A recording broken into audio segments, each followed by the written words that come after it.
Notice আসছে যে কোনো খোলার কোনো নোটিশ নাই, যার কারণে আমরা রাস্তায় নামছি।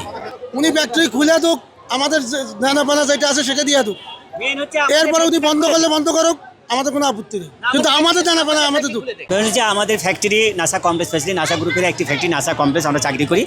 সেই ক্ষেত্রে আমাদের ফ্যাক্টরি হচ্ছে আপনার 28 তারিখে খুলে যাওয়ার কথা ছিল, সেখানে আমরা পরেও নোটিশ পাই যে আমাদের আবার আপনার তিন দিন ছুটি দিছে বা 4 দিন ছুটি দিছে। এরপর আমরা আবার এসেছি, আবারও নোটিশ দিছে, এইভাবে মনে করে নোটিশ আসছে যে কোনো খোলার কোনো নোটিশ নাই, যার কারণে আমরা রাস্তায় নামছি। আমাদের বেতনও দেয় নাই, কোনো কিছু দেয় নাই, অনেক কিছু বাকি আছে, যার কারণে তাহলে আমাদের দেনা পাওনা দিবেই, এর জন্যই আমরা এই অবরোধ করতেছি। পুলিশ আমাদের সাথে কথা বলেছেন, উনি বলছেন যে আমি একটা ডিসিশন দিয়ে আপনারা যদি আপনাদের কর্তৃপক্ষ যদি না মানে আপনারা আবার রাস্তায় নামবেন, সমস্যা নাই, আপনারা আমাদের সাথে আসে, পুলিশ আমাদের সাথে আসে, ওসি সবাই আমাদের সাথে আসে। মূলত সমস্যা হচ্ছে আমাদের বেতন 1.5 মাসের বেতন দেয় নাই, তারপরে আমাদের ছুটি টাকা দেয় নাই, আনলিমিটেড টাকা যেটা বলা হয়, আর আমাদের বেনিফিট যেটা এরিয়া দেয় নেই, এরিয়া বেনিফিটটা দেয় নেই। ঠিক আছে, উনি ফ্যাক্টরি খুলে দুক, আমাদের দানাপানা যেটা আছে সেটা দিয়ে দুক, এরপরে উনি বন্ধ করলে বন্ধ করুক, আমাদের কোনো আপত্তি নেই, কিন্তু আমাদের দানাপানা আমাদের দুক।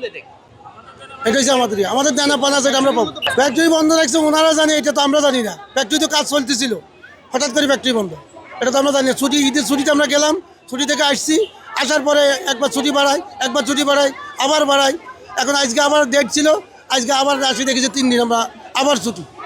এই জন্য আমরা বলতেছি ঠিক আছে, তাল বানানোর দরকার নেই, আমাদেরকে ফ্যাক্টরির ভিতরে ঢুকতে দেয় না, ফ্যাক্টরির ভিতরে ঢুকতে দেয়, ফ্যাক্টরি খোলা রাখুক, তাহলে আমাদের আর কোনো সমস্যা নেই। এখন মূলত দাবি হলো আমাদের দানা পানা যেটা আছে আমাদেরকে দিয়া উনি ফ্যাক্টরি বন্ধ করে ঢুক, আমাদের কোনো দাবি নেই। না, ঈদের আগে সব টাকা পাই যাবে, ঈদের টাকা, ওই মাসের বেতন।